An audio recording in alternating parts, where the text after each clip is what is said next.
Halo, Assalamualaikum warahmatullahi wabarakatuh. Baik, sebelumnya izin perkenalkan terlebih dahulu. Nama saya Muhammad Fahim Muzaki dengan NIM 210351100012. Saya di sini yaitu mahasiswa prodi MSP Fakultas Pertanian dari angkatan 2021. Baik, di sini saya akan menjelaskan tentang pengendaraan jauh, yaitu untuk memenuhi kebutuhan dari ujian akhir semester dengan mata kuliah yaitu SIG. Yuk simak penjelasan dari saya.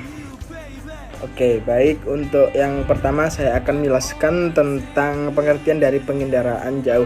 Menurut Nielsen and Kiefer 1979, pengertian dari pengendaraan jauh yaitu sebuah ilmu dan seni untuk mendapatkan informasi tentang suatu daerah, suatu objek dari suatu daerah, dan untuk mendapatkan informasi tanpa kita itu melakukan kontak langsung dengan objek tersebut. Oke, baik, jadi dapat disimpulkan yaitu sistem penginderaan jauh ini adalah sebuah ilmu dan seni yang kita tuh bisa dapatkan untuk menganalisa suatu daerah atau wilayah tertentu tanpa kita tuh harus kontak langsung dengan objek tertentu, dan kita tidak harus untuk ke daerah tersebut begitu. Baik, saya lanjutkan untuk membahas tentang nama lain dari penginderaan jauh, yaitu nama lain dari penginderaan jauh itu ada yang saya pelajari, yaitu ada 3, yaitu nama lainnya yaitu Indraja, kemudian ada PJ ya, kemudian yaitu ada remote sensing. Nah, di pelajaran kita SIG ini kan juga tentang remote sensing begitu. Nah, di dalam penginderaan jauh terdapat beberapa aplikasi-aplikasi yang dapat mendukung untuk pembelajaran tentang penginderaan jauh yang saya lakukan, yaitu dalam penginderaan jauh ini di kuliah saya itu menerapkan tentang aplikasi, yaitu salah satunya itu ArcGIS, kemudian yaitu yang kedua itu Envy. Nah, di dalam aplikasi tersebut saya itu dapat mengaplikasikan dan mempelajari apa yang ada di dalam penginderaan jauh. Terdapat menganalisis suatu daerah-daerah tertentu. Jika ada bencana-bencana dapat dianalisis dengan kedua aplikasi tersebut.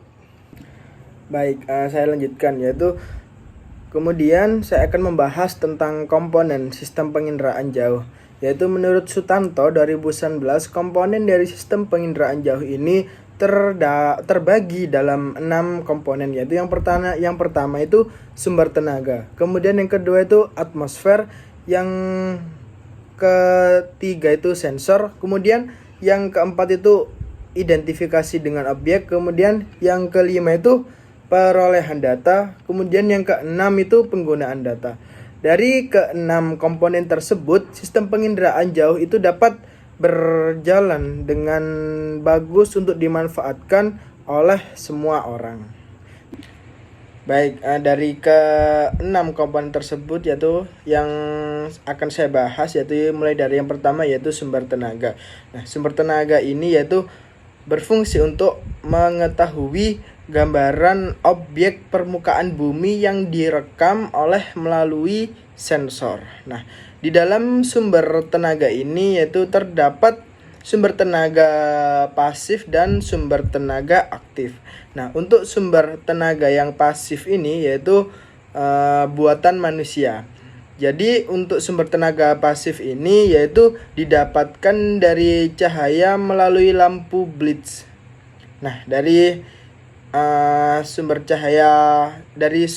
tenaga yang pasif ini yaitu biasanya itu digunakan pada saat malam hari. Nah, kemudian untuk yang aktif itu yaitu menggunakan sinar matahari. Untuk penggunaan sumber tenaga yang aktif ini yaitu menggunakan sinar matahari. Untuk sumber tenaga aktif ini yaitu kondisi cuaca, kemudian kondisi daerah-daerah yang akan direkam oleh sensor ini mempengaruhi suatu bentuk citra yang terdapat dalam satelit tersebut, begitu.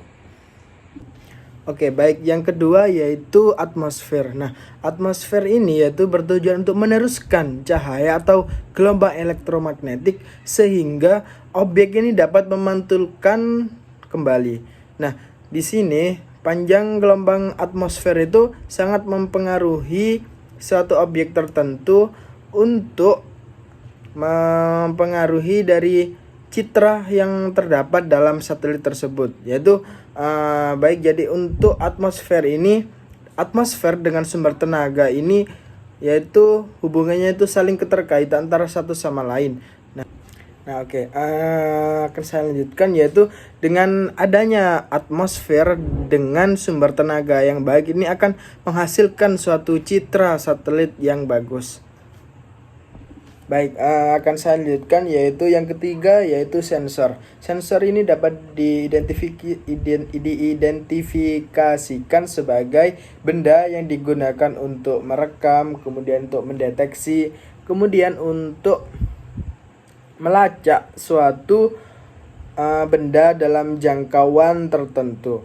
Nah, baik, untuk sensor ini dapat diaplikasikan yaitu pada zaman sekarang, yaitu dengan drone. Nah, dengan drone ini permukaan bumi yang dapat dijangkau oleh drone ini dapat direkam oleh si drone ini. Dengan begitu adanya permukaan bumi yang dapat direkam oleh drone ini dapat kita ketahui untuk mendeteksi suatu objek tertentu. Baik, untuk sensor sendiri ini yaitu dibagi menjadi dua macam. Yang pertama yaitu sensor fotografik, kemudian yang kedua yaitu sensor elektrik. Untuk sensor yang fotografik ini yaitu dengan bantuan kimia. Nah, untuk sensor yang dipasang pada pesawat ini yaitu nantinya akan menghasilkan citra pesawat atau citra udara. Kemudian untuk sensor yang dipasang pada satelit ini akan menghasilkan citra satelit. Baik, untuk yang kedua ini yaitu sensor elektronik. Nah, ini itu dengan bantuan tenaga elektrik, yaitu dengan bantuan seperti kayak sinyal begitu. Nah, dari sensor elektronik ini nantinya tuh akan menghasilkan citra yang dapat diolah dengan menggunakan komputer, yaitu biasanya itu citra dengan data visual maupun data geografis begitu. Nah, baik, akan saya lanjutkan yaitu untuk yang keempat. Nah, yang keempat ini yaitu interaksi dengan objek. Nah, objek sendiri ini merupakan sesuatu yang paling penting begitu untuk dalam sistem penginderaan. Nah, fungsinya dari objek ini di mana, di daerah mana begitu, kita akan menentukan suatu analisis atau kita itu akan merekam pada objek mana yang nantinya akan kita peroleh dari data tersebut begitu. Nah, dalam pengaplikasiannya ini objek tersendiri ini menjadi sesuatu yang sangat penting. Nah, maka dari itu dalam citra satelit, suatu objek yang terdapat dalam permukaan bumi yang memantulkan cahaya itu biasanya itu akan terlihat dengan gelap begitu, seperti contohnya laut. Dari laut ini kan memantulkan cahaya. Untuk dalam citranya itu biasanya itu warnanya itu gelap. Sebaliknya, jika yang objek ini menyerap cahaya, nah dalam pengaplikasiannya ini bentuk dari objek ini akan terlihat secara terang. Contohnya yaitu bangunan-bangunan. Nah, bangunan-bangunan ini kan biasanya itu menyerap cahaya. Nah, saya lanjutkan yaitu untuk yang kelima yaitu perolehan data. Nah, dari perolehan data ini yaitu dibagi menjadi dua jenis, yaitu yang pertama itu data manual, yang kedua yaitu data digital. Nah, untuk yang data manual ini biasanya itu dapat dibantu dengan satu alat yang disebut stereoskop. Nah, untuk stereoskop sendiri ini dapat melihat citra satelit yaitu dengan menggunakan 3 dimensi. Kemudian yang kedua yaitu data digital. Nah, data digital ini yaitu data numerik ini dapat diaplikasikan atau dapat digunakan yaitu dengan software pada komputer-komputer tertentu.